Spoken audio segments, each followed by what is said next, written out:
Um, I am John Muir Laws. Everybody calls me Jack because Jack is just so much shorter than John, and that's just really convenient. Um, and we have a lot of fun. So what we're going to do is I'm first going to, there's something I know I want to share with you folks today that I think you'll think is really cool, especially for you people who've got a watercolor kit. I want to show you something neat that has been a little recent game changer for me.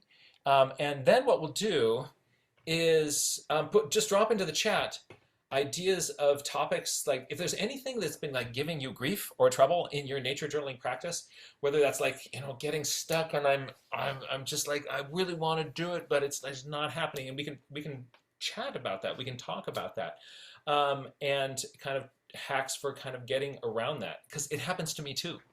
It happens to me a lot. Everybody thinks like, oh, you're John Muir Laws because you're there's journaling all the time. No, sometimes I get stuck too. So we can talk about that. Or if you're like, I'm trying to draw, an iridescent walrus, and it's just not working. Like, how do you draw iridescent walruses? You pick the topic, we'll play with those, and so we'll draw our topics from those. So let me show you something really, really cool. I want to introduce you folks to my new little friend. Um, every once in a while, I meet a new drawing tool that I really like, and that has happened recently. And so I want to share with you my new favorite color of watercolor, because this is something that was not part of my palette before. And it's interesting because I get this new color in my palette, and I'm finding that I'm reaching for it all the time, and it's making the color matching that I'm doing a lot easier. So I'm going to first grab my journal, which is over there on the floor. Hold on.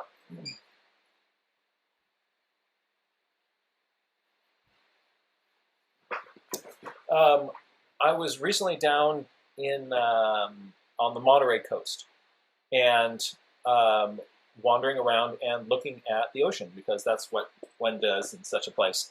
And there were these beautiful, beautiful colors in the water. Similarly, when I was in the Galapagos, this is actually a color that I put in my palette in anticipation of the trip to the Galapagos. And I used it a ton there, and it's a color of blue, sort of turquoisey color that I really like. So on the Galapagos trip, I brought these tubes of paint down with me and squirted it into everybody's palette who wanted it. And so I'm going to first show you these colors and then show you some stuff with them, and then I'll do a little demonstration of it with butterflies. So this is the same color by Winsor Newton. This is the same color by Daniel Smith, and they have different names. And as you can see from their kind of color on there, it's sort of it's a cyan, turquoisey color. And cyan is really a key color in our palette. In the past, I've been using phthalo blue as my closest cyan, and now I'm thinking that this color really needs to be in there for sort of matching these cyans. If cyan is an interesting color because it is actually one of the primary colors. You might have learned that the primary colors, one of the primary colors is blue. If you've ever heard my rant against blue, no, it's actually cyan is the primary, because you can mix blue by taking magenta and putting in cyan. So blue can't be the primary color, but cyan, but I'm trying to figure out like exactly what hue of cyan is the best. So this new color I am crazy about. Cobalt turquoise light is what Winsor Newton calls it. And over here on the Daniel Smith side, they call it cobalt teal blue. All right. I like cobalt turquoise light, that name, better because cobalt teal blue has blue in the title, and you want to stop thinking of that as blue. You want to start thinking of that as cyan. So let me just show you a little bit of a few places where this color kind of came into use, and then I will draw a I'll make a couple of sketches of I can do an iridescent hummingbird. We'll do a morpho butterfly, and we'll kind of play around with this color a little bit. And I think you're gonna like this. I'm now going to share my desktop, and I close that out, and I'm going to close this and make more room on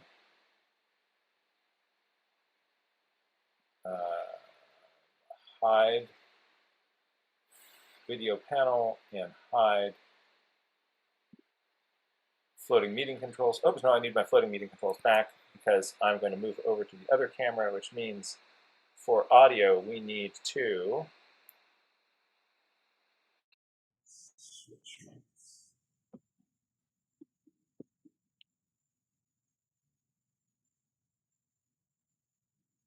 right.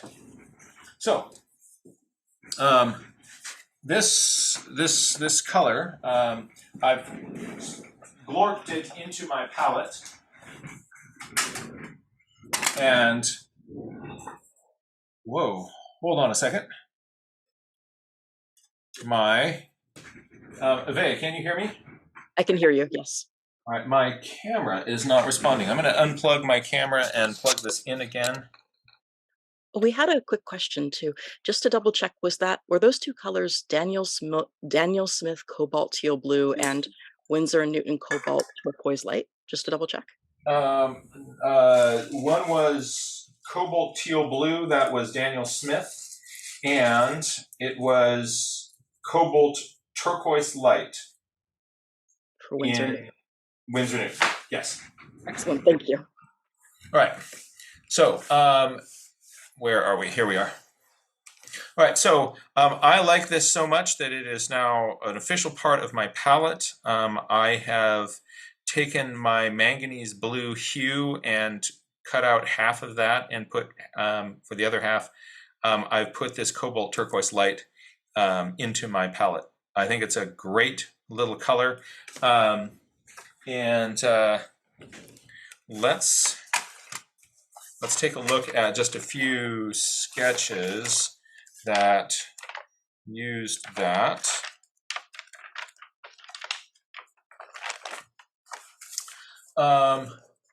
So here in this water with this sort of, you kind of have these tropical colors in the water here.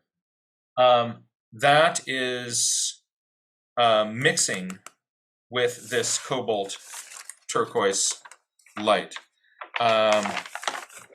Here, this little marine iguana swimming around. There's an extra kind of color here in the water that has never been part of my palette before.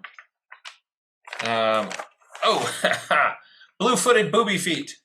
That was just so much fun that, you know,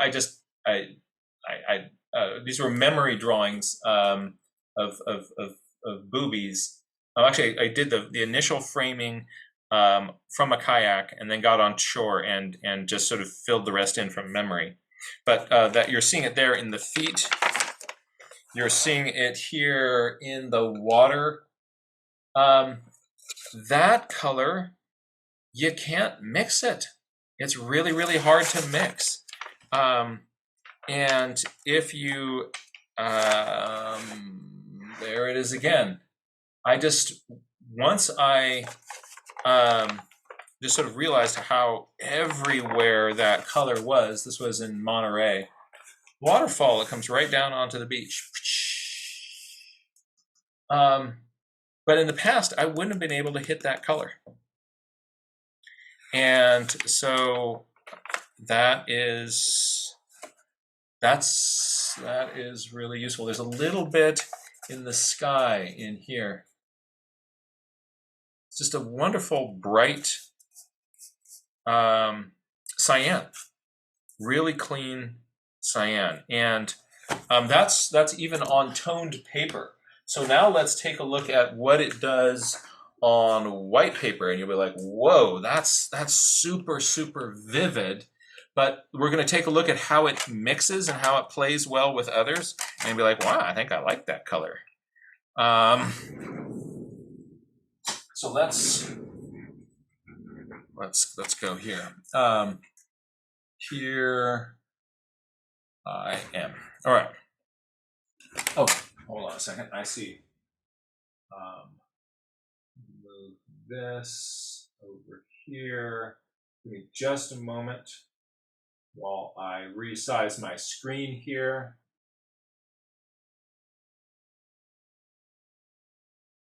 And I'm going to double check to make sure. Yes, I'm on the right.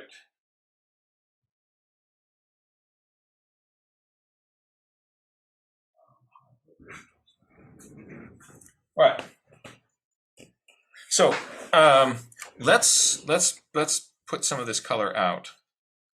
This is a water brush, so the water is right there in the handle. So I just dip that into my palette, and then there's the color. It's this gorgeous tealy turquoisey thing, and you might be thinking, I don't really see that often. Here's what my best cyan before.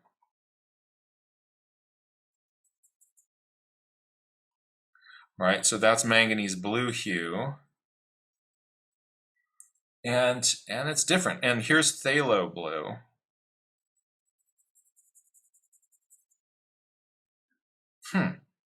Right? Let's mix some purples with these and just see what it does. Actually, let's mix some greens and some purples. So for mixing some greens, I'm going to grab a little bit of yellow here, and I'm going to bring that into here. And just look at that bright, vivid, lovely green that you get. Here with manganese blue hue, I'm going to mix some yellow into that. You'll see you also get, it's still a bright green, but a little bit darker, right? Little bit more muted. And my other sort of go-to for cyan has always been phthalo blue, green shade. And let's see what it does. Really nice, clean green.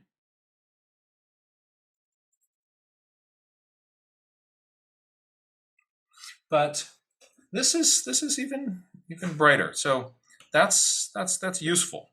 That's useful. We're going to just drop a little bit of magenta in on the other side of it and see what it does.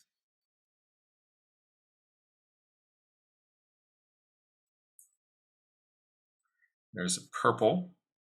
And with that, let's get a little bit more of this in there. So we're getting a little bit of blue. More magenta coming in here. Blues and purples.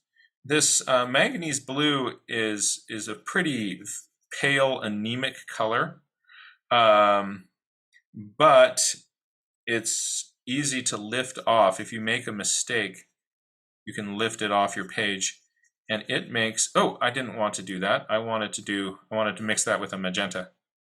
Sorry about that. Let's bring some more manganese blue hue. This again was what I used to use as my sort of go-to cyan. And we're going to mix that with a little bit of, and that makes this lovely, lovely purple.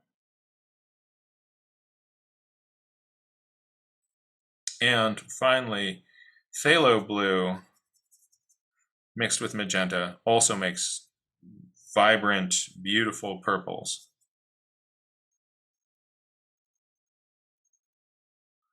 But this is a little bit more than, so my new friend is just a little bit more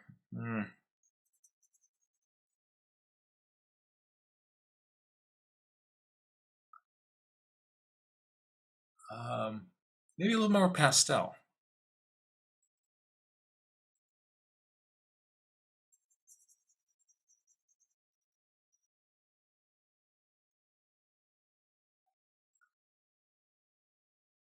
So I am really enjoying having this color in my palette. I now have 3 things that I can reach for my cyans. I've got my manganese blue hue. Again, that's that one that is really, it's very pale, but if I don't like it, I can very easily lift it off my page and essentially erase the watercolor that I put down there. You can't do that with phthalo blue. But so phthalo blue, this cobalt turquoise, and the manganese blue hue, that's my kind of cyan zone now that I am really enjoying doing. And if you look over at that morpho butterfly over there, you can see that this color is really part of its story. And I was also looking at some iridescent hummingbirds, and I saw this color kind of coming up in there in very interesting ways. So let's draw a little butterfly for just a moment, and I'm going to drop some watercolor in on it. My approach to drawing butterflies is that I start essentially with a triangle.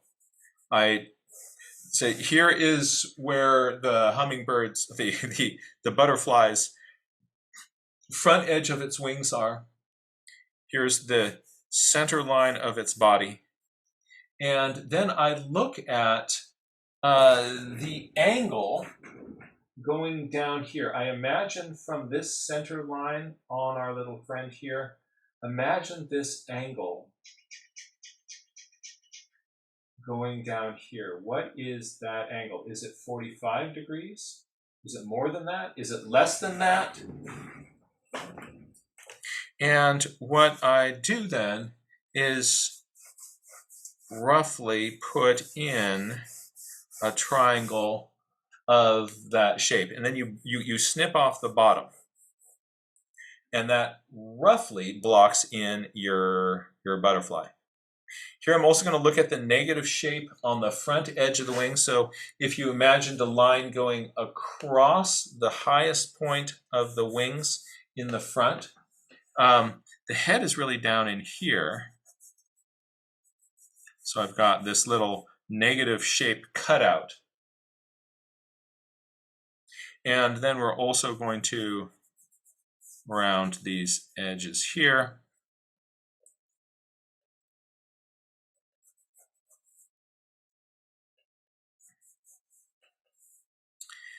You will see, if you do a little online search for butterflies, very often you will see butterflies in this position right here. Right. That is a dead butterfly. So this one has been captured by a lepidopterist or a commercial collector. They have killed the butterfly and then spread its wings so that you can see all of the front wing and all of the back wing when it dries. Along the bottom, also there's part, that black line along the bottom is part that is often obscured from your vision. It's sort of pressed down. Two sides that sort of will meet each other, kind of kiss, and the two sides will do this and sort of flap down, so that that black part on the bottom on a live butterfly you are often not going to see. But notice how this deep valley here, these wings way up, these making a 90-degree angle with the body here. That is the dead butterfly position. The other clue of the dead butterfly is if you look right here in the middle, that's the pin in its back. All right, so a grumpy butterfly, a happy butterfly. So notice how that black part here is not visible to us. It is, those are pressed together and out of your sight. So if we look at a number of other live butterflies, you'll see the same sort of thing. You can just quickly see, you see that black part, you go, dead butterfly. You're in plexiglass. Sorry, buddy. You know, here, same thing, view this image. Oh, that's so small. But the black part is pressed together, is outside of your view here. You're not seeing that.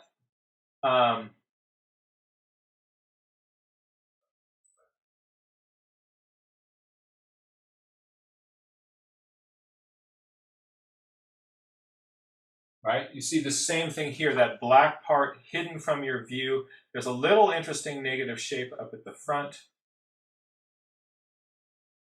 So that's a little morpho butterfly.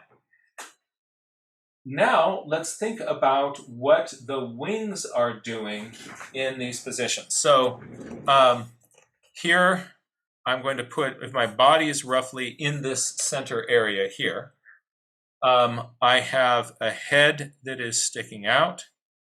I have antennae that are going to be coming up here. My wing, I'm going to give a little bit of attachment area here for this front wing to kind of hook onto the body.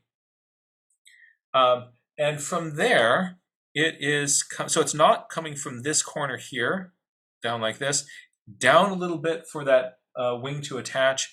And then we are, there is my front wing is in there.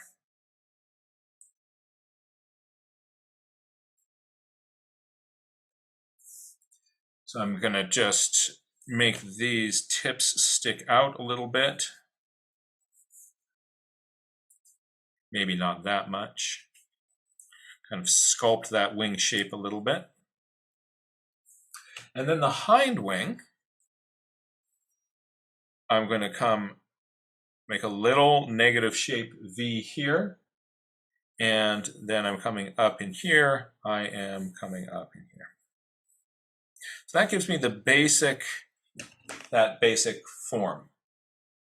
Now let's think about the veins. On a butterfly wing, there is a large cell, I think it's called a discal cell, that is in the front part of the hind wing and the forewing. So it's kind of going to be in here in the hind wings, kind of tucked under there. And it is going to be in this part of the wing of the butterfly. And then what you generally get is from that discal cell, you'll get major veins coming off that. And if you're doing a quick field sketch, you probably don't have to pay attention to exactly how many there are. You can often kind of, just kind of, oh, there's some veins in there. Because the butterfly is moving around, and so are you. But if you you're doing a scientific illustration, you have the luxury of time and photographs and pin specimens to count parts, then knock yourself out. You can count veins.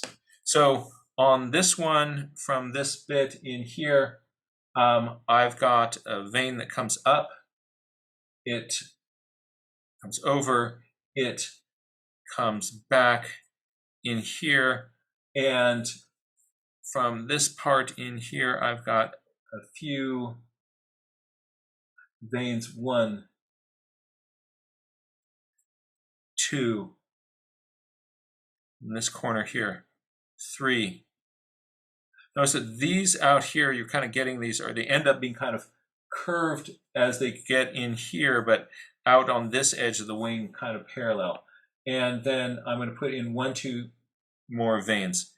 1 vein, 2 veins. And the final vein comes not from the discal cell, it comes out here and down. So I actually do count veins in a formal scientific illustration. In most of the field studies, again, we don't have that luxury. Here's the discal cell down here, and I have veins coming in here, and they end up being kind of evenly spaced.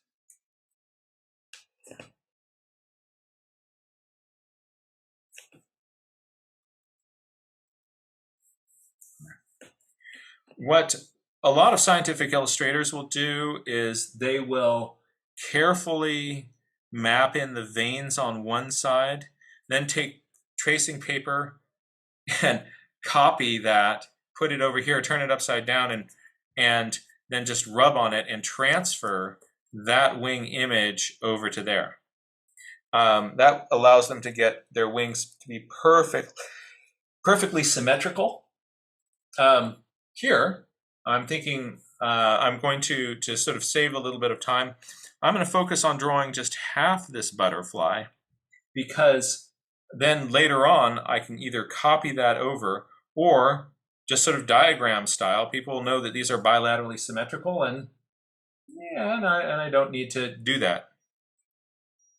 Here's my head. Here's my thorax, where the wings and the legs attach, and I'm seeing a little bit of abdomen coming down here, and then gets squeezed out.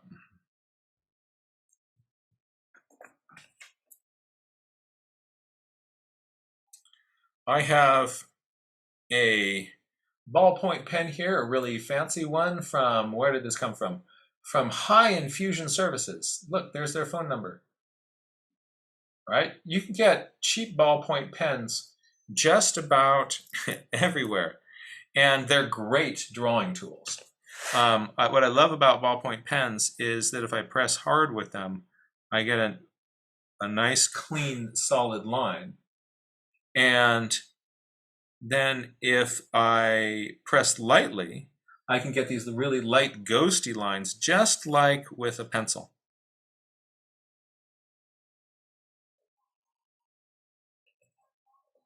And let's see what's going on with these veins. So there's a bonus vein right up here. There's another little vein coming in like this. What's it doing? It's pointing out towards here. And then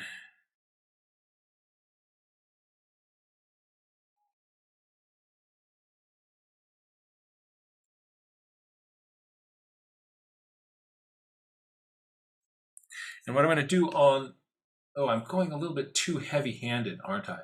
I wish this was erasable, but it's not. So what I'm going to do on these other ones is I'm going to just use my this a little bit with a little bit of a lighter hand, and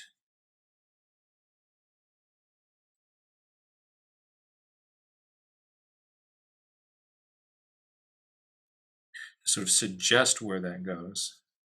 So a little line here that says, oh, look, there's a vein connecting in here. This would have been nicer if it was a little bit less.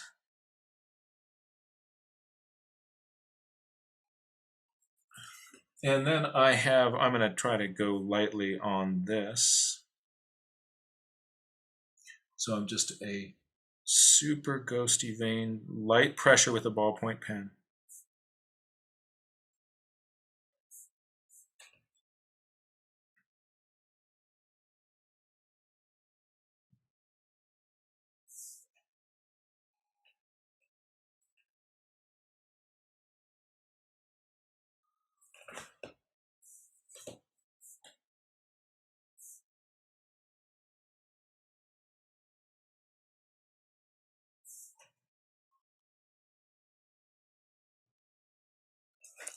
And I can't see in this photograph. Oh, yes, I can. My antennas are kind of coming off here. You'll sometimes see on pressed mounted specimens that they'll do these little swoops like this with the antenna that live butterfly tend not to do. But sometimes the entomologist who's sort of preparing the specimen will get creative, and that also saves space as they're putting these in drawers. They're not sticking out to get broken off. But I try not to do that as much in the picture of the live butterfly. Now, I am going to put the watercolor on here. I'm going to use this new lovely color, and I'm going to show you sort of an order of operations for adding color. Generally with watercolor, we think of going from lighter watercolors to darker watercolors. And so I am going to first mix up some of this, just bring it out here to the palette. What I like to do is mix up some paint on here, then bring it into the palette and just rub it around a little bit. That way I don't have sort of a matted, weird wad of paint. This is kind of smoothing out whatever paint mixture there is. And then I also like to test that over on my piece of paper to see like, oh, that if you ever thought you had a color right and then you put it down on your butterfly and realize that's the wrong one, that's a bummer, right? So this is going to help me not do that. And because this is darker in here and it's darker in here, there's a little white spot right in there. And there is a white spot in here. So as long as I don't go into those, I can just take this color and paint over the entire butterfly. And I don't need to worry too much near these edges here. And here I'm going to start to kind of make my strokes go in the direction of these cells. That way, if any paintbrush strokes show up, they will be going the same direction as little elements in this. So I now have damp, wet paint in these areas in here. While it is still damp, I am going to mix up a little bit of ultramarine blue here and bring that into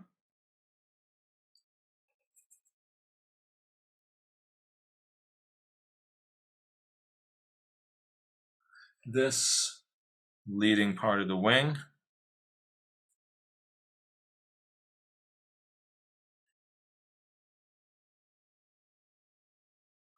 Now, I had hoped to get more of a soft edge. See how it's nice and faded on the butterfly over there, and mine is more of a kind of sharp, harsh edge. I want to fade that because this is really damp right now. It's not the right time for me to do that. I am going to have to come back and try to do that later. Putting in some lots of blue along these veins.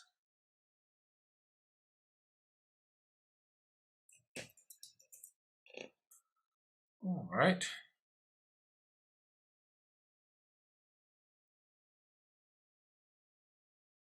You also notice that this butterfly, there's sort of white sparkly in here that's not in my painting here. I'm going to get that white sparkly later on in my drawing with a little bit of colored pencil. So now let's see if this is, yes, okay. I am now going to get a clean brush, see, nothing on my brush, and I am just going to tickle. Oh, that's not what I wanted. See, I'm lifting all the paint out. Let's see if I can soften that edge. Unfortunately, I'm lifting out, see, lifting all that out. So it's good to know that this color really does lift out very, very nicely. Here I didn't want it to do that, but actually I can use that to my advantage. I'm going to, now knowing that, I'm going to come along in here and just paint in, remove some of the paint in here, clean brush, and get a little bit of that white sparkly sense into this. Didn't work for me up above, so I made that weird blotchy area in there, and I'll have to come back and fix that. I like the way that this is working.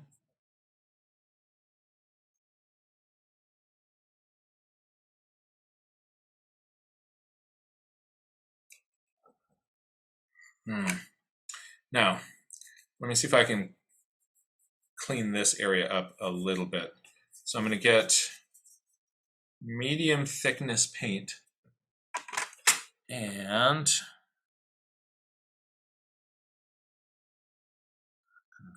correct into there.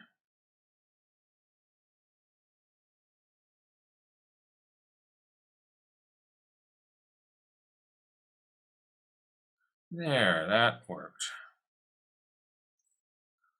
I got a little bit more of a fade in there.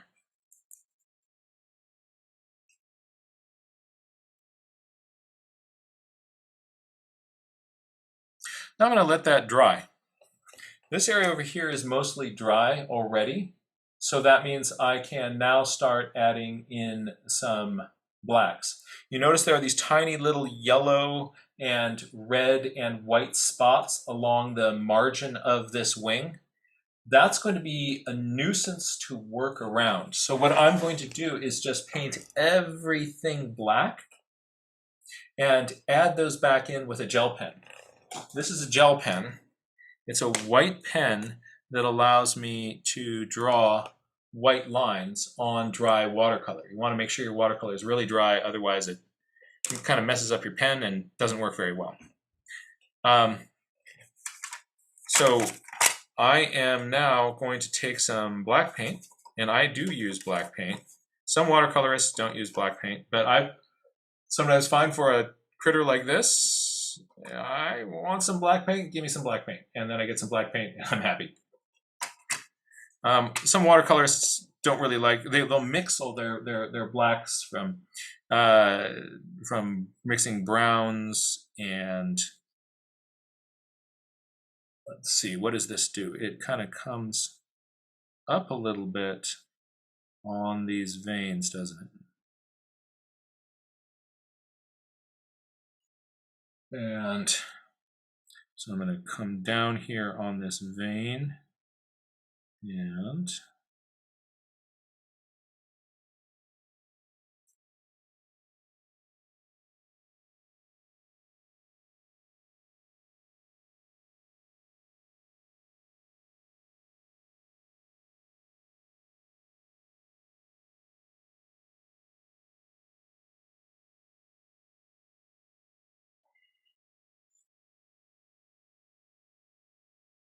you'll notice that when I really need to concentrate, I get a little bit more quiet. It's hard for our brains to do two things at the same time, to say talk and to be able to paint. So when you're concentrating, don't multitask. When you're doing anything that really demands attention, like interacting with your children, don't multitask, because that kind of half attention, it really shows. I tried to do that to Carolyn, and she's like, Daddy, you're multitasking. Right, attention, here, now. And it really makes a difference in the quality of your interaction.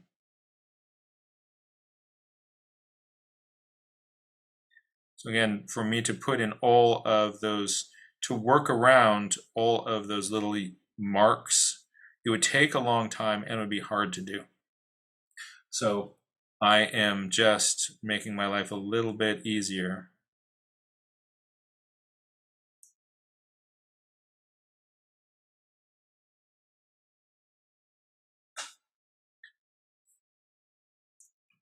And then there's a dark spot in here. There are some dark spots in here.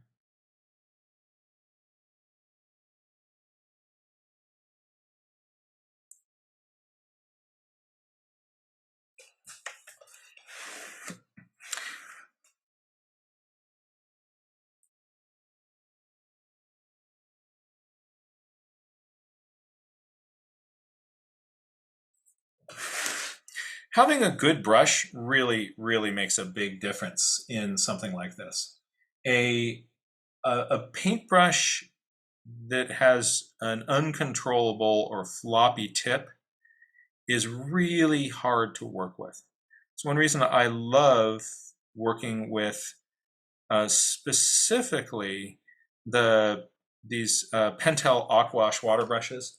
The tip kind of snap. Oh, look at this! I just put my hand down here into this. Ah. So cover that up. Right now, I'm just going to let those blotches be there, and I will try to cover them up later. There we are. Now, I'm going to let that paint dry. And to help that out, I'm going to hit it with a hairdryer. So in my studio, I have a hairdryer. And in the field, I just take my page and I tilt it so that it points towards the sun, then it dries faster.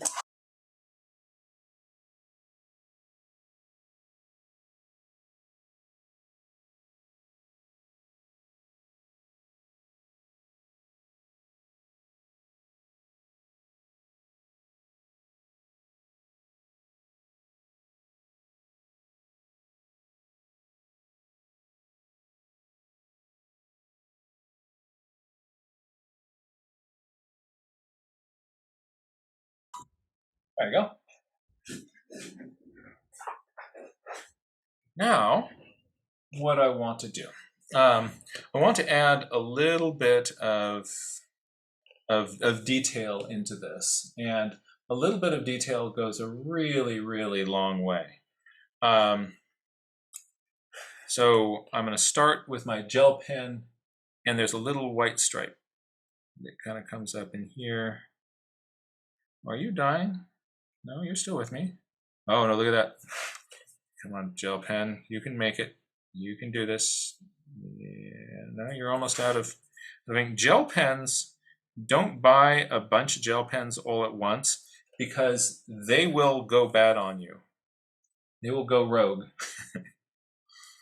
And they will dry out way before you think they should. And it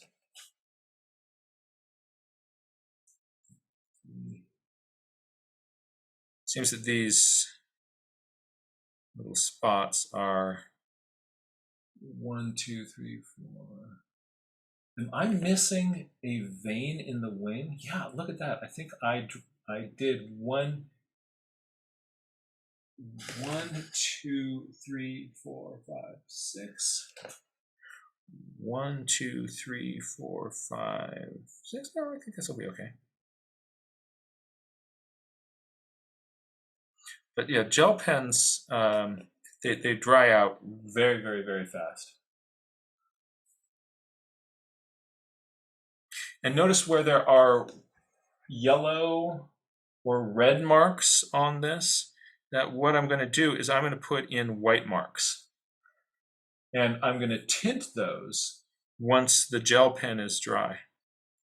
And that's a very useful strategy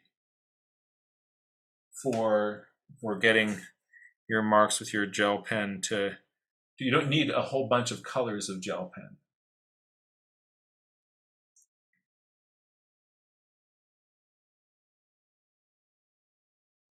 Little red mark, red mark, red mark, red mark.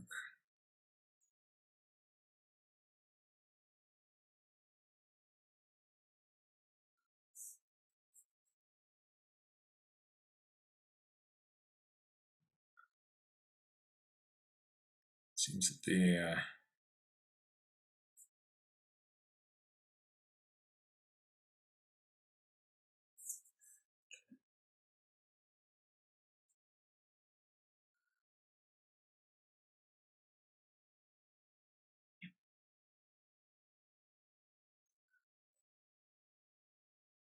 all right.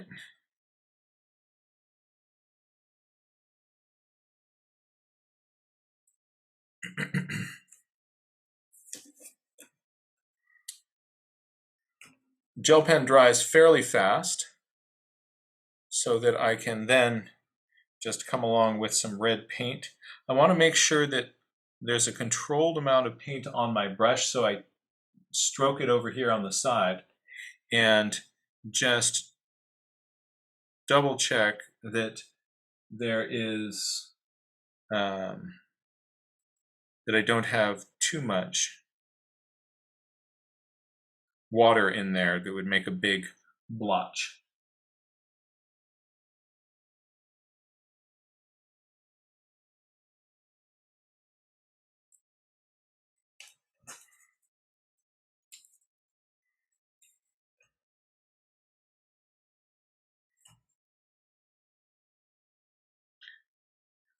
So you see I can just take yellow paint or red paint and tap that into these little circles and get a tinted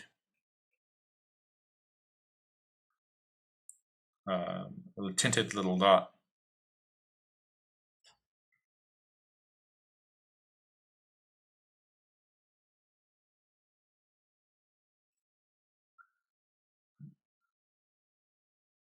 Final thing, I think I want a little bit of texture in here.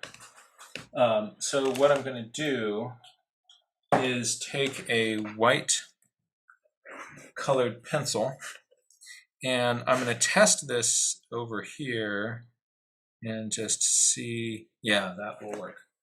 The surfaces of these wings are covered with tiny little scales, and that's what makes it kind of look so granular over there. So I can put in just some dots here, and it doesn't work to just put your pencil down and tap it like that. It won't leave any mark behind, so I'm making actually little lines.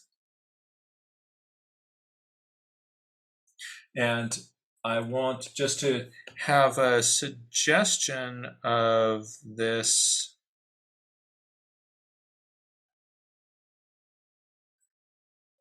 of the texture of little scales.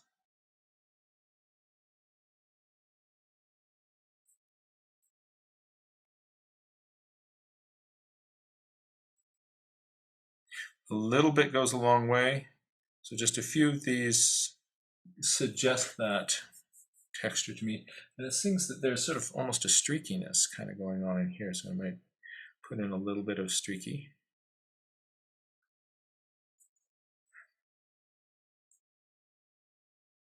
And on the body here, I'm going to put in a little bit of a highlight on this side.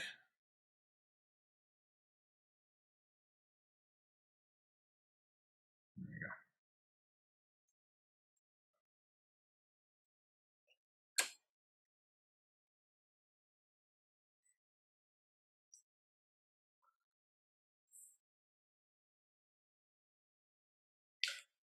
go. As a final piece in here, I am going to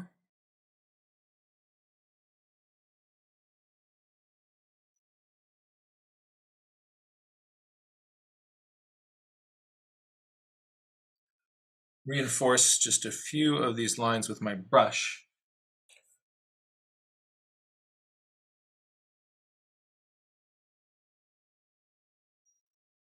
Oh, you weren't supposed to go there.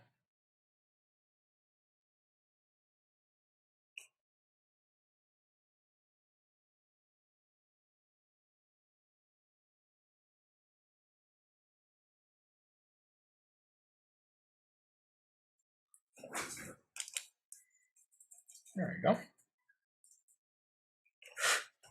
With that new color, did a very good job of giving me that background color for that iridescence. So it was, again, just this, my new favorite color mixed with a little bit of ultramarine, and those two came together to make make the patterns on this morpho.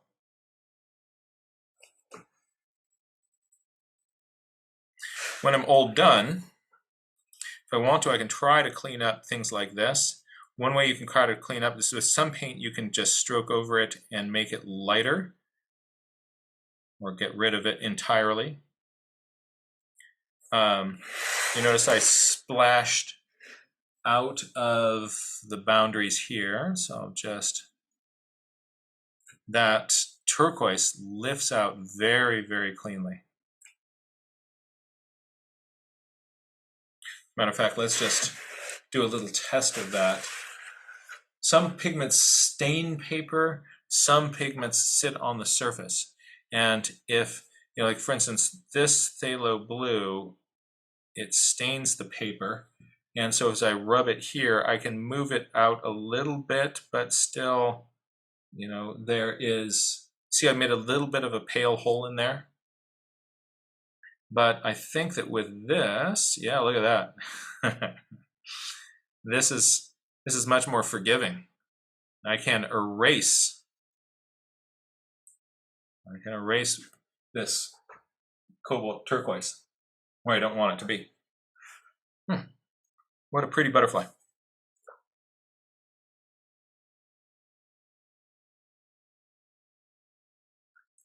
Let's take a look at one more example of, I'm going to just type in to my search engine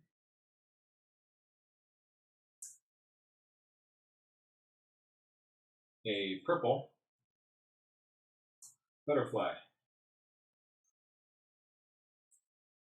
No, I didn't mean purple butterfly, I meant purple hummingbird.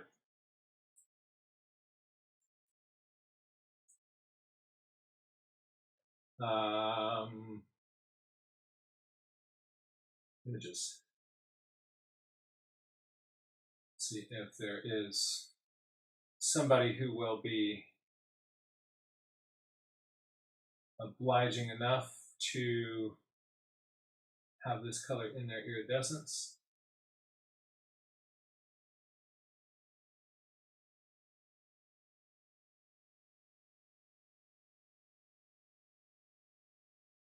Ooh. That is crazy. How on earth can I get that color?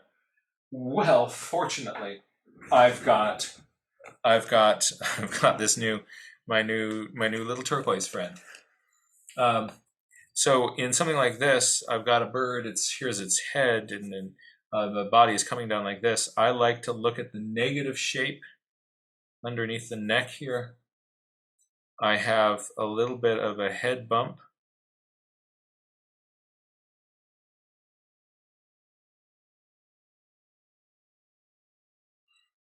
And that comes down to a neck. This hummingbird has a beak that is heading off in this direction.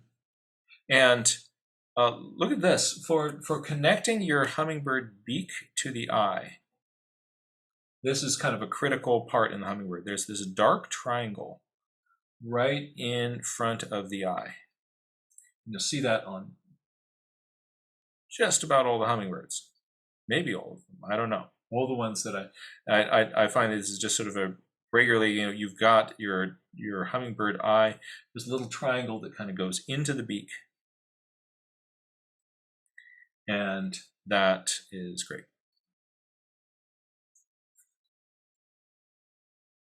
And this one has some violet,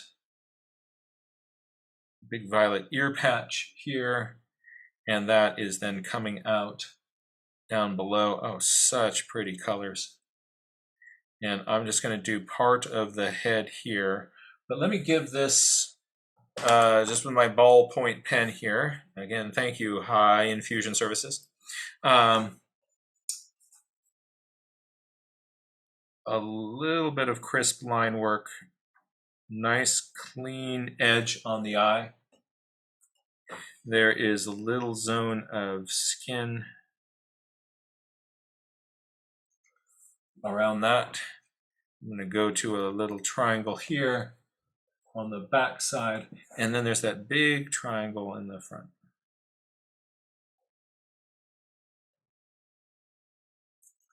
That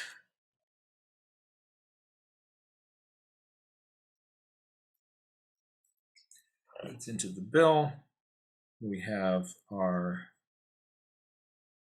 Now, I'm not going to draw in all the feathers. In just a moment, I'm going to suggest some feathers, but I'm not going to draw in all of them. Otherwise, it'll look like a pine cone. But a little bit of feather suggesting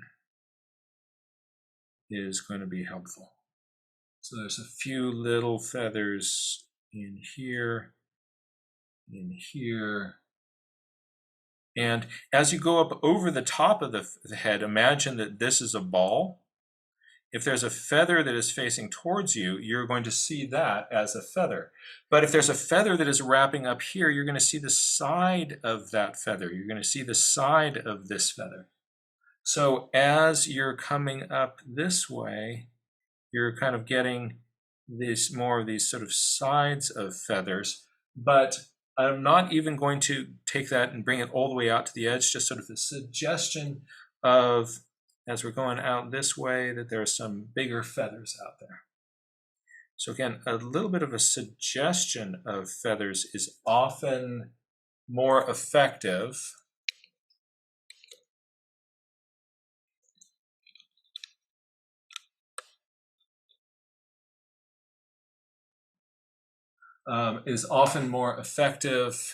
than drawing them all in.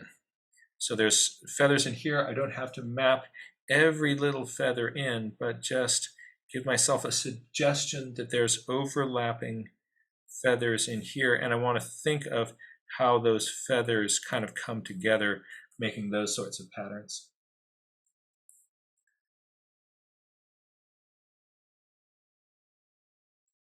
And then I get out here, I'm going to put in a few bigger feathers.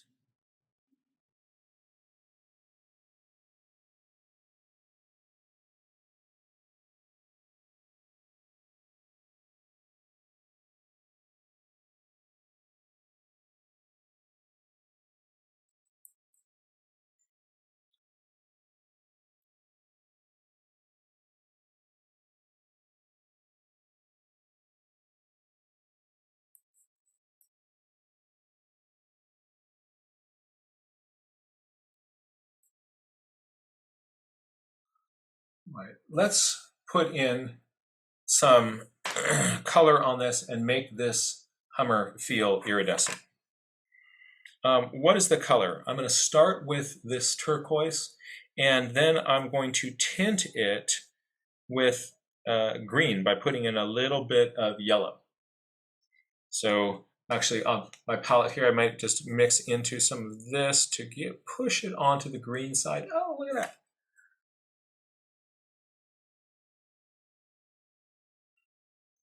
And because it's the lighter color, I can really just splash it all around, except into that purple, and it will cooperate. I can always go over that and make it darker later.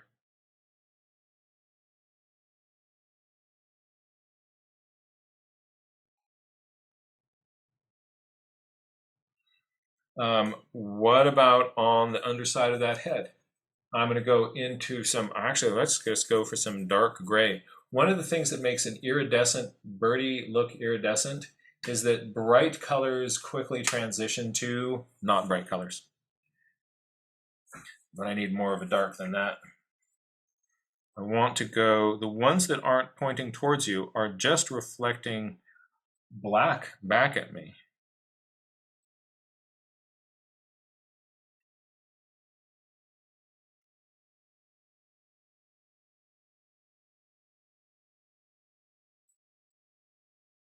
Put a little bit of a hint of that in here.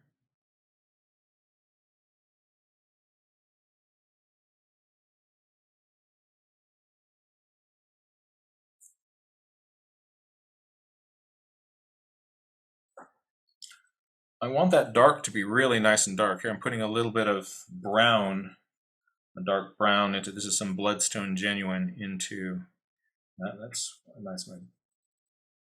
Let's get more paint on my brush. Here we go.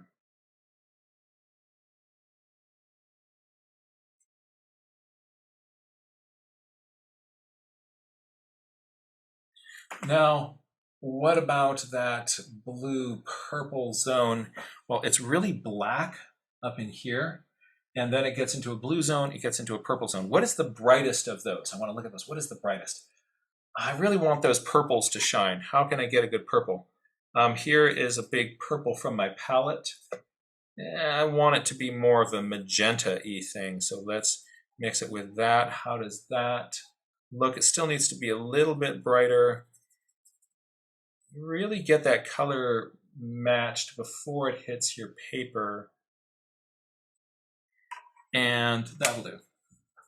All right, then I'm going to take this and I'm going to put it over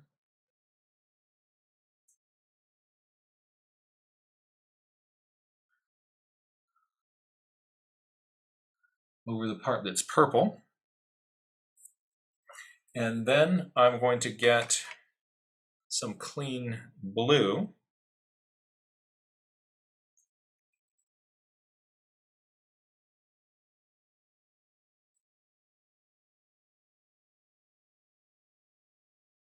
This is cobalt blue here. Test that over here. That'll work. No, I think I want it to be a little bit darker. So I'm grab some ultramarine blue, which is a little bit of a darker blue. That's a little bit better. And I want to get the consistency of my paint to be right.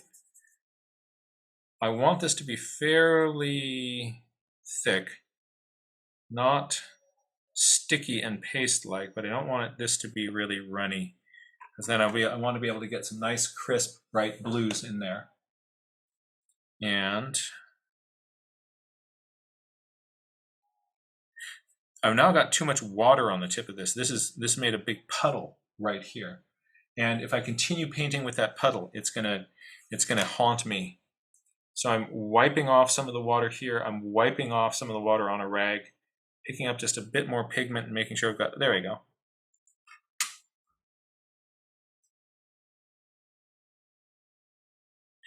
And I'm going to bring the blue into some of these areas.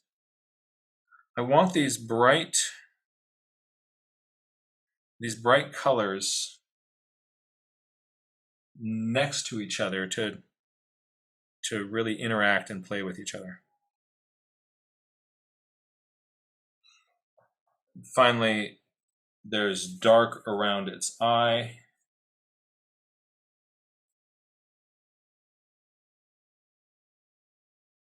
Up in here. And I'm going to bring that dark down into this blue.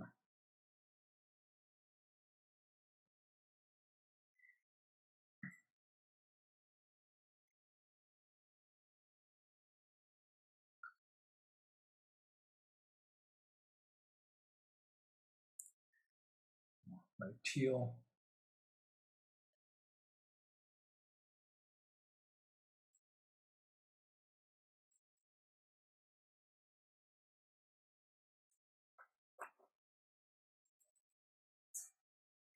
That eye is a richer, darker black than anything else.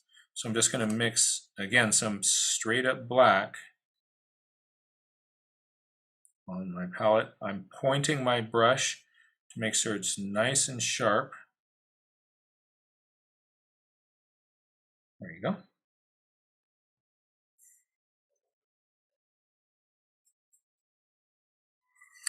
Pretty good maybe mine's a little bit too teal colored. So I'm going to take a little bit of yellow paint and glaze it over. And glaze it over. Okay. Again, we're seeing how that cool teal color, has a place in nature. I'm finding it not just, at first I thought I would put it in my palette because I'm going to be seeing tropical water. But now I'm also discovering that these colors occur all sorts of places, and I'm really happy that I've got it in my palette.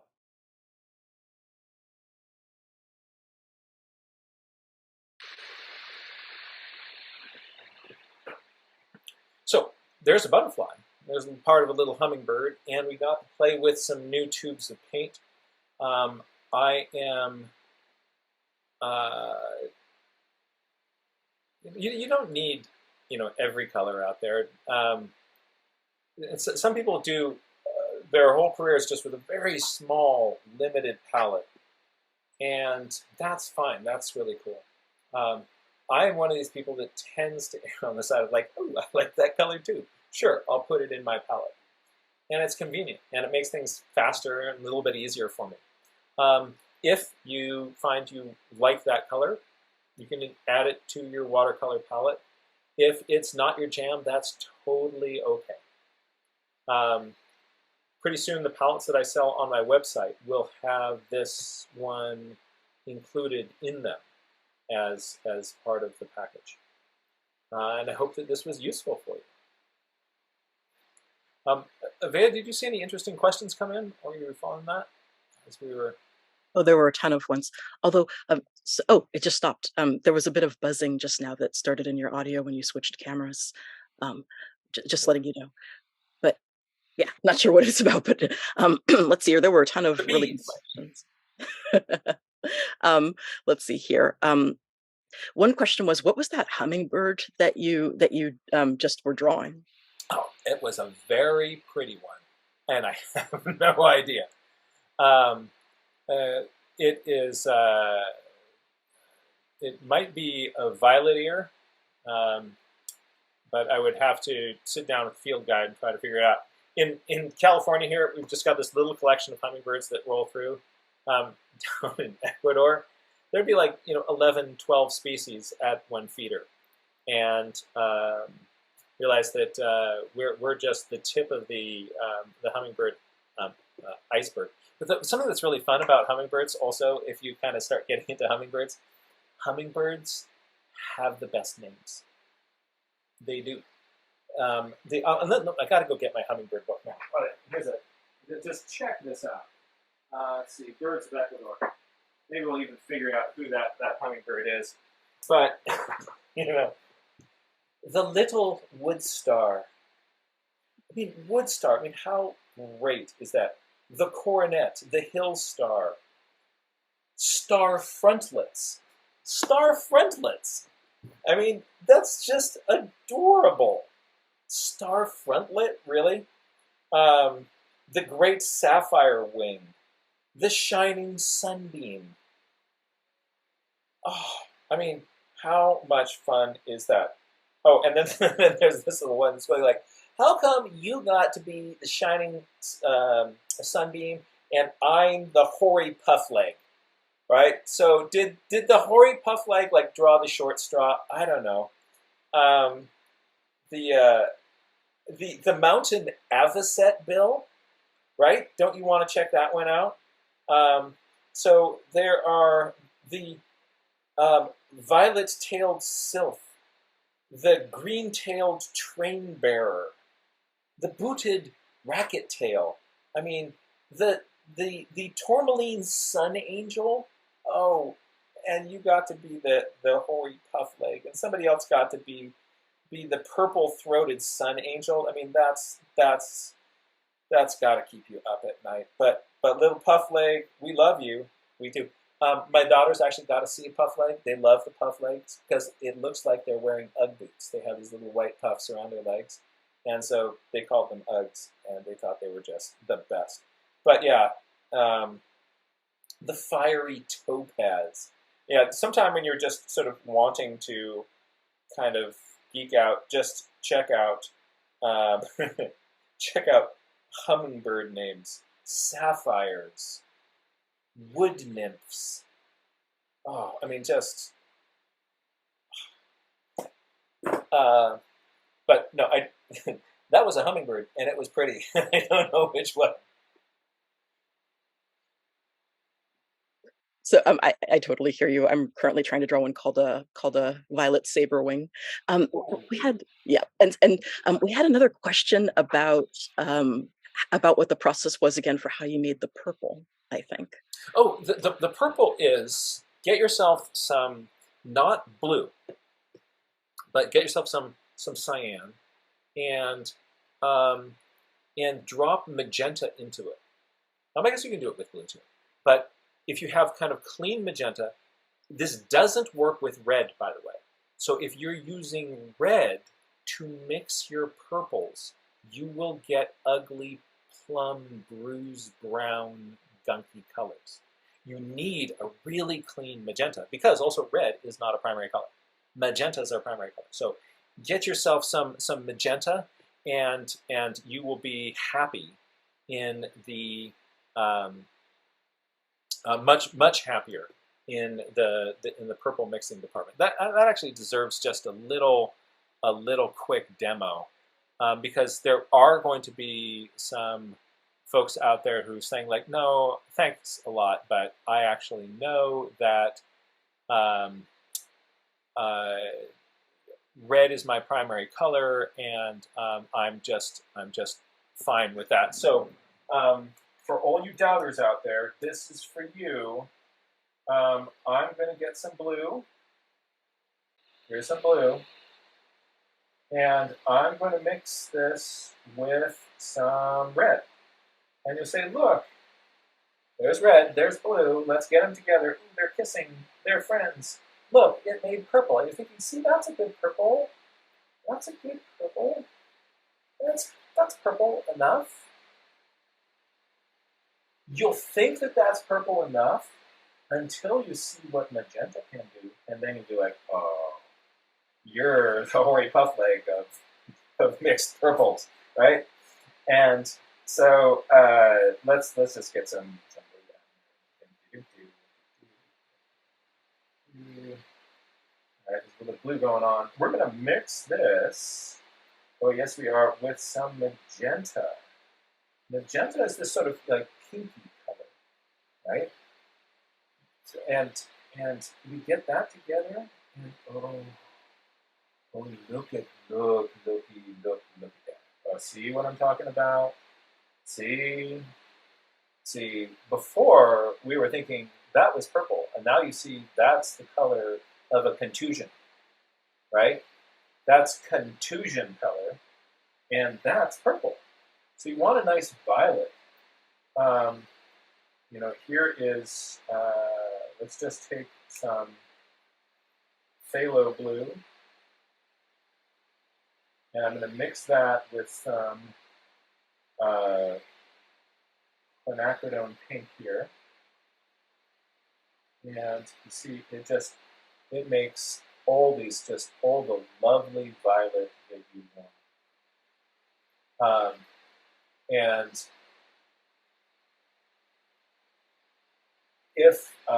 And then again, you compare that with the red and blue, and that was just sad. That was just so wrong. So if you're having a hard time making any purple, it's not you, it's the red, and you owe yourself some magenta, and then all your purples will dance with you.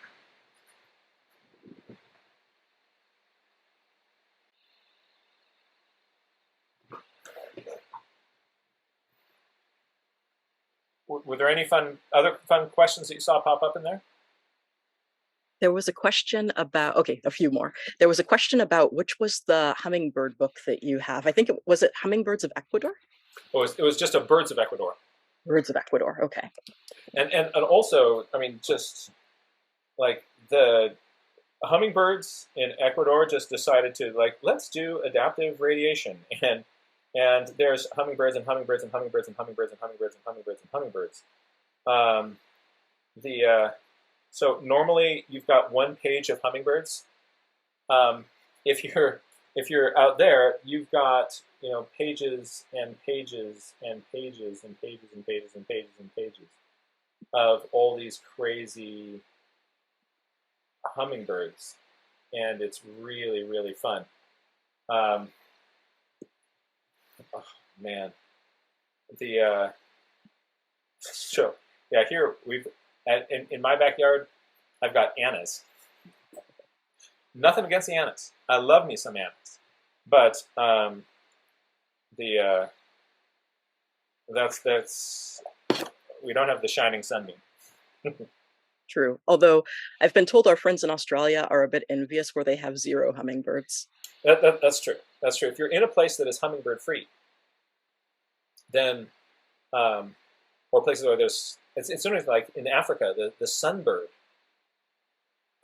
replaces the hummingbird in that niche. And it doesn't hover, but it's got like these cool little beaks and there's all these kind of neat convergences. But that's yeah, the don't take your hummingbird for granted. True. That's right. I think that's a good thought. I think that the ones in I think that the sunbirds are also present in Australia.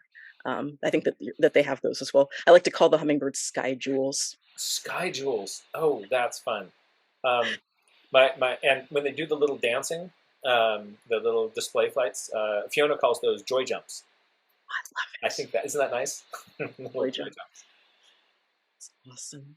Let me see here. I'm trying to find, because there were a lot of questions up at the beginning, and I think we mostly, a bunch of us answered them in the chat. But then thank you, folks in the chat, for helping each other out. It takes a real village here to work this. There were a couple more. So one of them was, it's a question that I think sounds like it might be for a good workshop. Sydney says, struggling to add dimension to my pages, particularly talking words here. My pages seem to always look flat and shades of gray from all my words. Any ideas how to better organize and differentiate the words on my pages? And so it sounds like that might be a good workshop, don't you think? I think we should, yeah, let's do that and play with it. But I'm gonna to throw out a couple of kind of fun things that you can do if you want to, if things are feeling kind of gray. If you have watercolor and you've got a big block of gray, you can take that block of text and just tint it purple. Why not? Or you could get out one of those my daughter for getting ready for school, she got herself one of those pens where you can change the color. Like it's green, it's red, it's blue, it's black. And you can also write in different colors.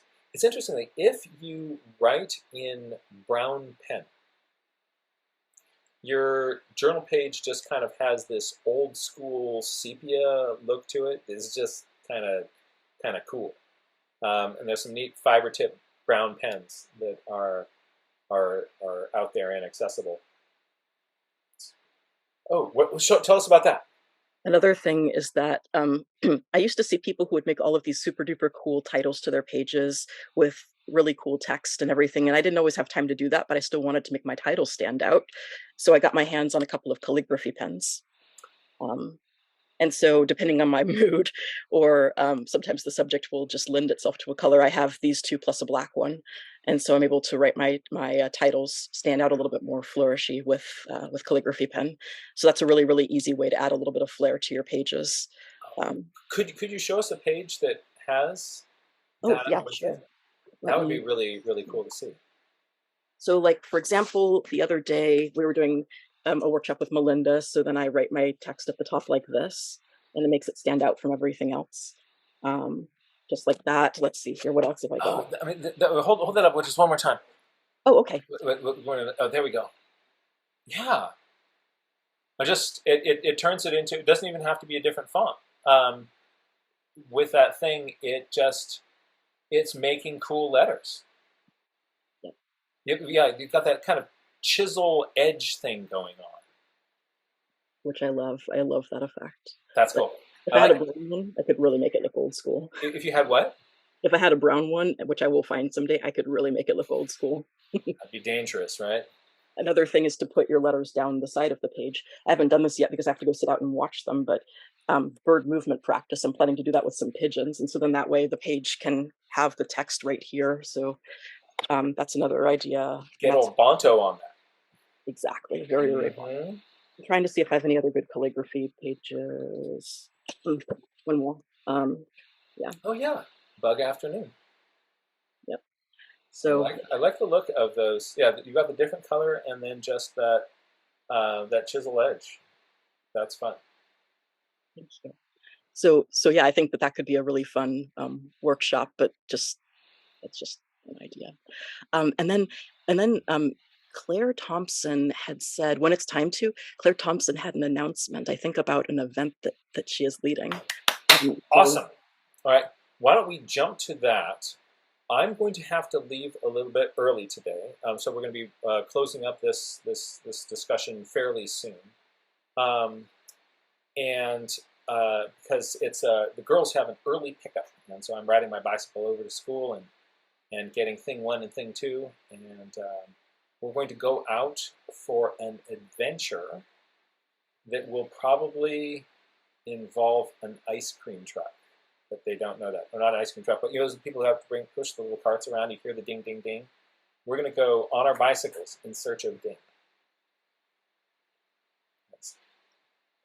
Yeah, so I don't want to be late for that. So you said Heather? Claire Thompson. In fact, here she is. Let's see here. I'm going to add her to the spotlight. Awesome. And I'm going to ask her to unmute. There you go. Hey, Claire. Everybody, I wrote it down so it won't take long.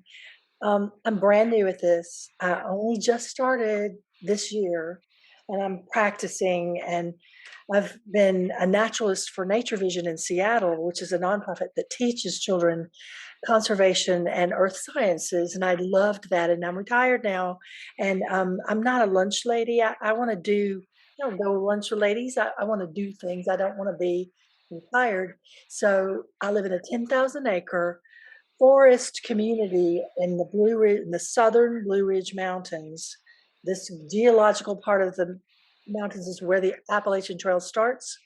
I'm 20 minutes from the trail, and it used to start in my neighborhood, but when they made it official, it starts about 20 minutes north now. But that probably means that there's just a little bit less traffic in your neighborhood. So be thankful for that 20 minutes. It gives you this little buffer from your neighborhood being the parking area. Good point. That's a great point. Well, and so I have a partner friend, and the two of us are going to start October 1st on Volunteer Day in our community. We're going to do free hikes, nature journaling hikes. And then we have a plan to do every other Saturday for 7 weeks till December 17th to take kids K through 5. And if I have more, we'll do a double session. And I'm so excited. This is fantastic. I don't know what I'm doing. I know what I did at Nature Vision, and I'm trying to remember all the things I used there. I might incorporate some things, and I'm just learning like on the fly.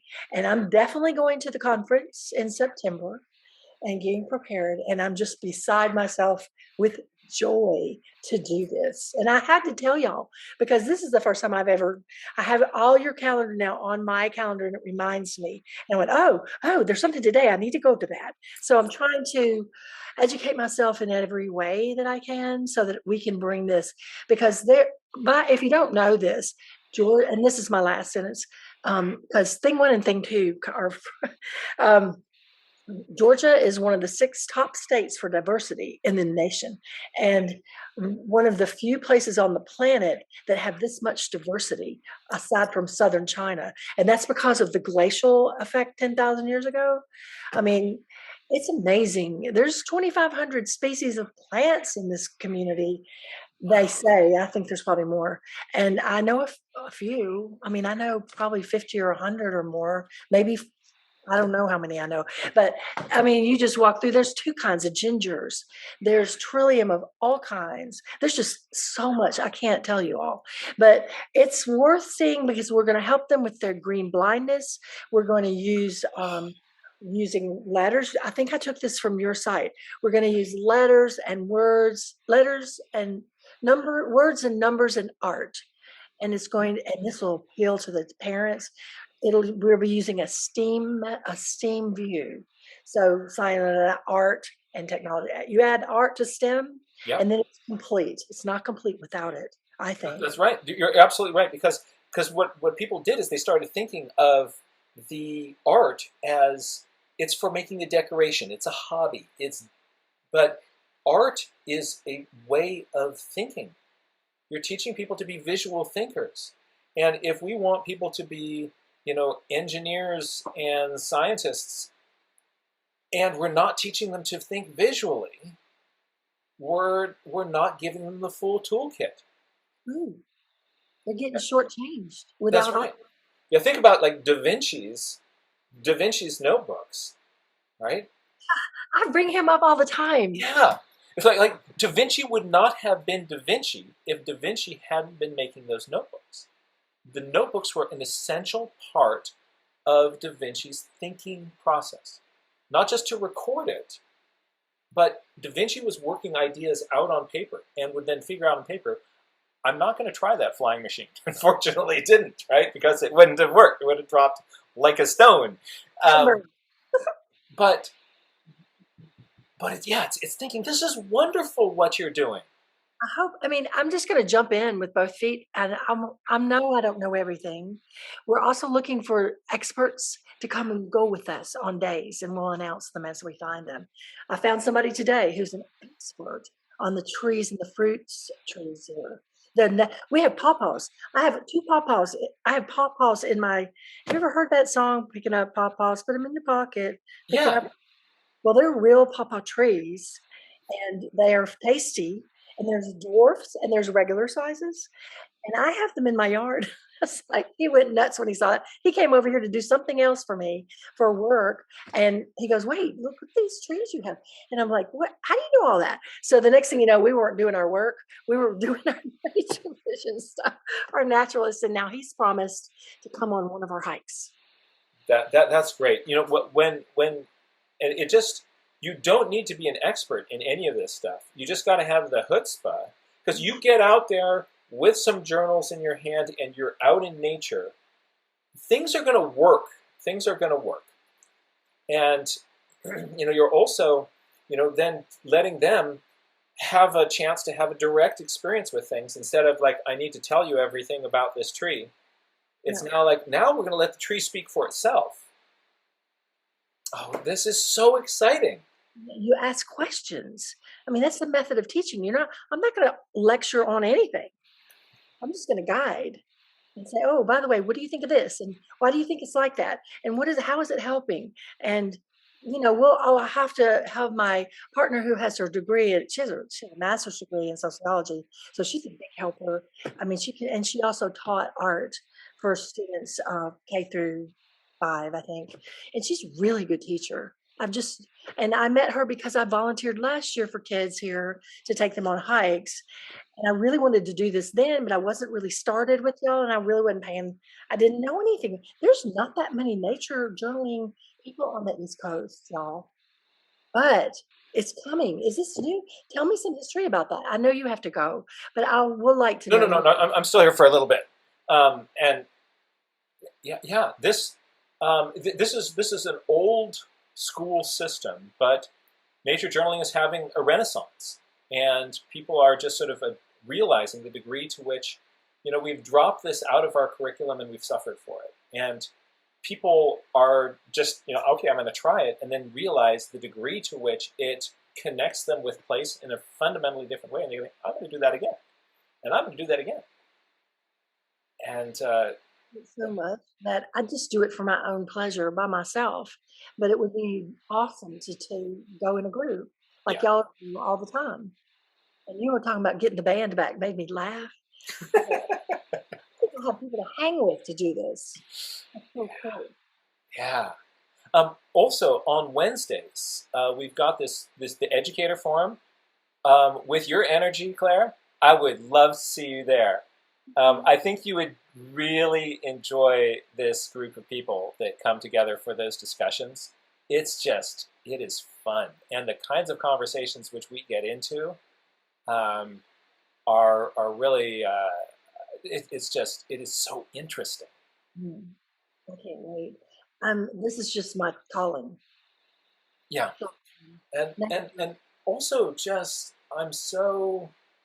it's just wonderful that like lots of people, there's what you would like to do, maybe I should do, but we've got the inertia of what we're currently doing, and we can't get past that. And you are proactively steering your ship.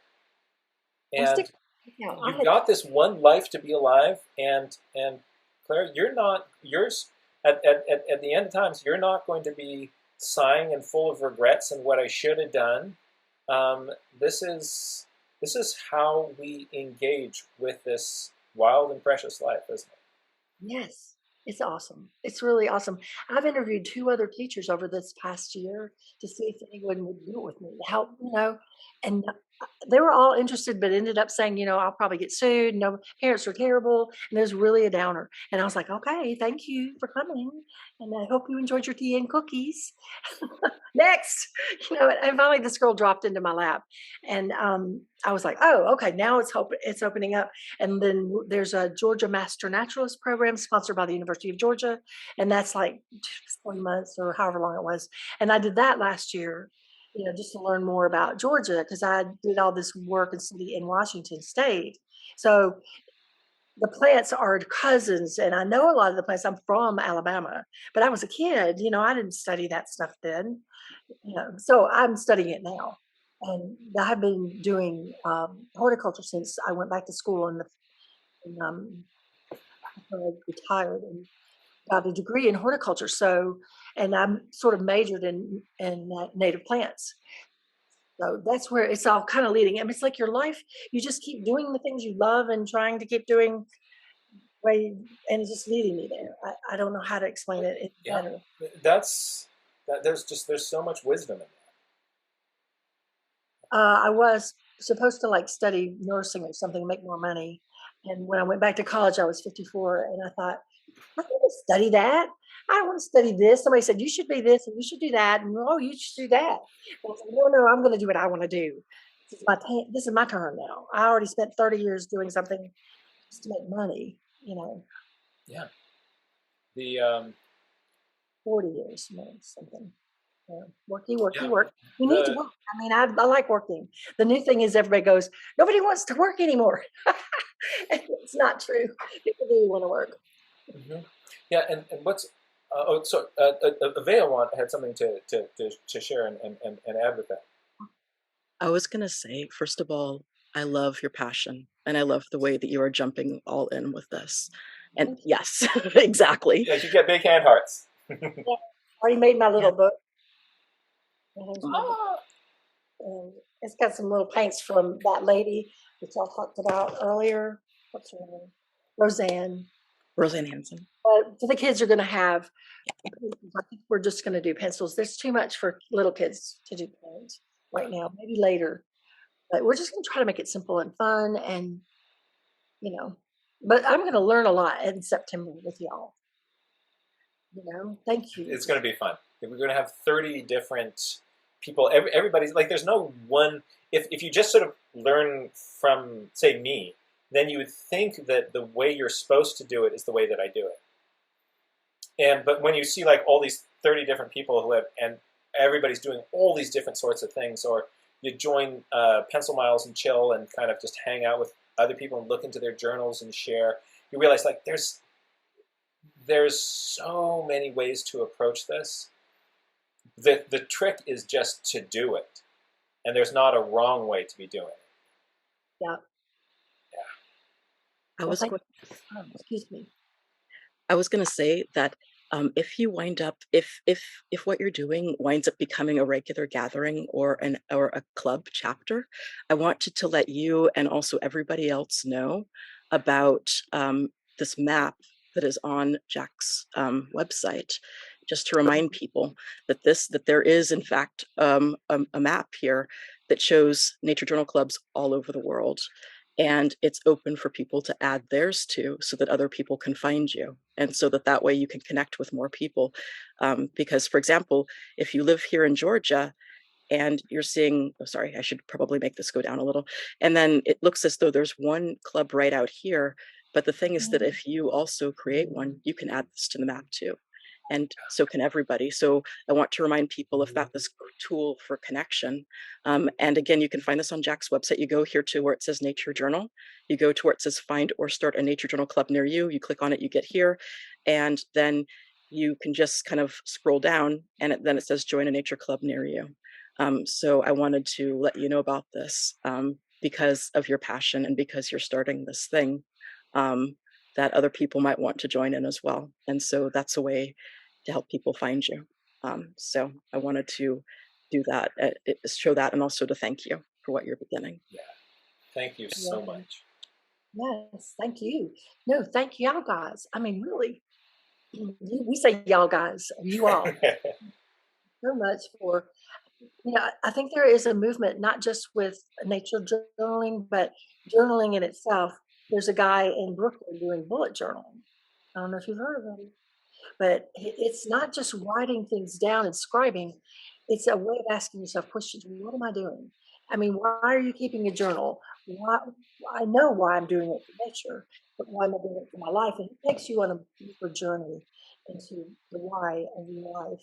It's quite interesting to use analog, because I think it slows you down enough to really think, Right. rather than click, click, click. Yeah, there's interesting, some research was done on people taking notes in a class. And some people had tablets where they could type, and other people were doing it analog. And when you look at the transcripts of what people were typing, they could verbatim, word for word, track what the professor was saying. The people who were doing it old school could not take their notes as fast. So that was interesting.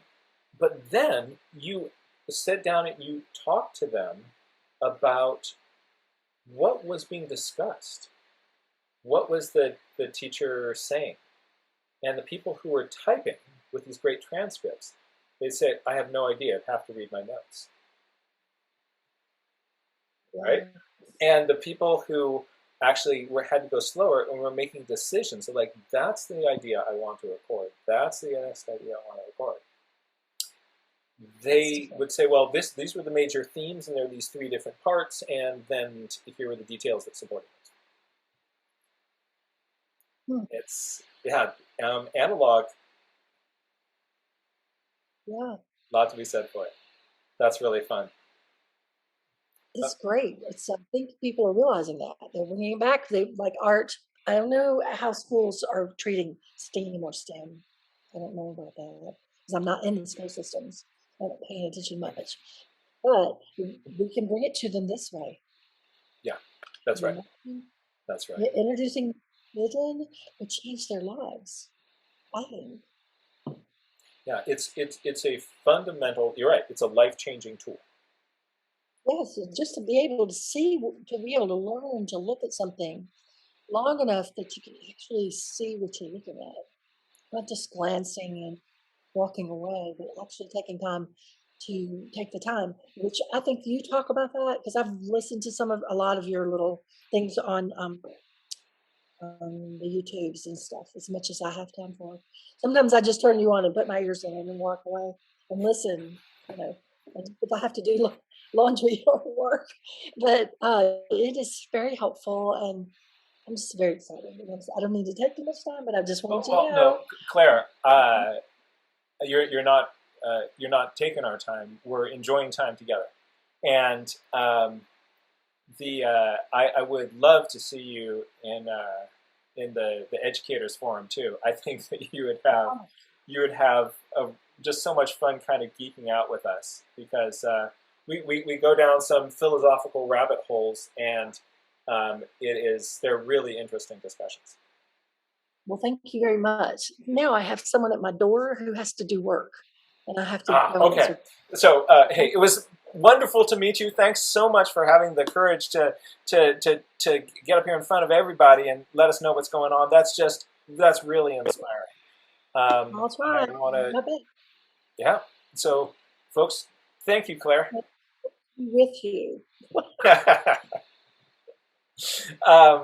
Wasn't that terrific? If you've got some thoughts or ideas or comments that you wanted to share, please raise your hand. Here's another person who's really active in those education forum discussions, our own in-house mathematician. My friends, give it up for Susan Beckart. Hey there, how are you doing? Hi there, hi. Actually, I very excitingly, we just started our fall semester, which got my time short, but I managed to swing it so that I've got this time available, and I may be able to still attend the education forums. You may be able to I what? may be able to attend the Wednesday forums. So not every single time, but hopefully, which I'm very excited about, because it's so wonderful when you can. Yeah, well, it'd be exciting. Yeah. So I have. I know you don't have a whole lot of time. I had a question, and then if you are interested in some quick lepidopteran shenanigans, bring it. Bring my it. question initially, first of all, actually, this is very convenient, because when you did, just before you left for Kenya, you had mentioned adding that color to your palette. And I was thinking, and I didn't get a chance to ask this question, and I wanted to know, what do you do when you want to add colors to your palette? Because I'm looking at my palette, which I initially had about 10 colors, and I thought, well, this is great. I've got 10 colors, and I've got room to grow. And sure enough, I have managed to fill it up. I'm trying to keep my, I take some of your color suggestions, but also sometimes I've just kind of taken this, like, when I find myself struggling to mix a certain color frequently, or when I find myself spending a lot of time mixing a color that I can get a mix, but it's just taking a lot of time to do it when the critter is moving or whatever. So, for example, I didn't initially have a Payne's gray, and then I found myself very often wanting to have a nice sort of cool blue gray, and that's easy to mix. But I finally ended up just getting that, and that was great. Yeah. So I'm the same way. So I'm now finding there are some colors that I want, and I don't have any like wells available for. I did not split any of those wells in half. So so I'm wondering what you do when you want to do it. Do you like wait until you've used up a color and then you just refill that well with half and half, or do you like chisel out the paint that's in there, or do you put what I did with mine is, you know how sometimes the whole cake pops out? Mm-hmm. So what I did is I get a little knife and I get in under there and I try to pop the whole cake out. You can't really do that with gouache, because gouache just goes right. But with the watercolors, you can sometimes pop the whole cake out. And then I cut it in half, and then I took a little piece of plastic, of thin plastic, and bent it in a little L shape so that the See, in your whole discussion of how to customize the palette, you have some instructions for how to do that. Yeah, that's right. We'll post that. So what I did, if this is the height of the palette well, right, I then made a little piece of plastic like this, and then that does an L, and I super glue it along the bottom. So that makes one space over here and one space over here. So these little wells actually have a little plastic divider between them. Yeah. I was aware of that. What I've been wondering is what do you do if when you've kind of filled it up? But I guess the answer is you just actually sort of lever out the paint that's in there, and split it in half. So, and then which makes sense, because when you use up the half that you've put back in, that's right. The other half in. So, and I guess you could just add a little dab of that paint in to sort of glue the solid paint back into the well once you've done that. Yes. That's right. And then I'll take that other half, I'll just wet the bottom of it and stick it in there and kind of wiggle it around a little bit. And then it glues itself back in. You can also just take one of these little spaces out here, some little kind of corner of your palette that isn't spoken for yet. Yes, exactly. And then I got frustrated because they were taking up space that I wanted to use for my mixing. So, but fortunately, this is one that Kate Chandler recommended, the Potter's Pink, which I took on my road trip and was great. But also, I'm kind of fed up with it because it's weirdly hard to re-wet. I read in a review somewhere that the Winsor and Newton version of it is a little easier to re-wet. So I might, but in any case, it's sort of annoying me. So I want to get that used up and out of the way. But yes, that's why I said I'd rather have them in the wells and have that mixing space available in general. One other strategy that you can do, which really opens it up a lot, is just go eat a box of Altoids and keep the tin, paint the inside of it with Rust-Oleum white, and then you can take little watercolor half pans that you can squeeze any color into, and so you can make a little sort of bonus kit that has more colors in it. And so I have thought about that. What I realize is I will never ever actually pull that thing out in the field. If I have to pull out more than one, it's actually difficult enough. I finally got myself a little gouache palette, and it's difficult enough actually pulling that out on top of it. So yeah. But yeah, it's a good thought. But I actually do have. That is a really good point. One that I was waiting for the white paint treatment. So that I can do that. Very good, very good. Yeah. So, but yeah, thank you for That's a good. Sorry, I interrupted you. And there's also and Avea's put a link up to a blog post that I did about kind of getting you can, in addition to having these little half pans. Some people have taken, parts of mini ice cube trays and cut those out and drop them into these. Another thing that you can do is there's some types of gum that come in little chiclet things where there are these little depressions and you peel off the top. And so you can put your gum container into one of these Altoid tins. And that works really well. I'm afraid I need to bounce to to go for my adventure with thing 1 and thing 2. Avea, would you like to hang out here with the crew a little bit and have the discussion? Does your schedule allow for that? I can hang out for a few more minutes, especially because I see Ray Bonto has a question. So yeah, excellent. I can hang out and hear Ray Bonto's question. And also, Ray Bonto, shoot me an email about the time that you would have time to chat. Next year, I am going to be in England for a conference, and there's a couple of days before the conference that I would love to.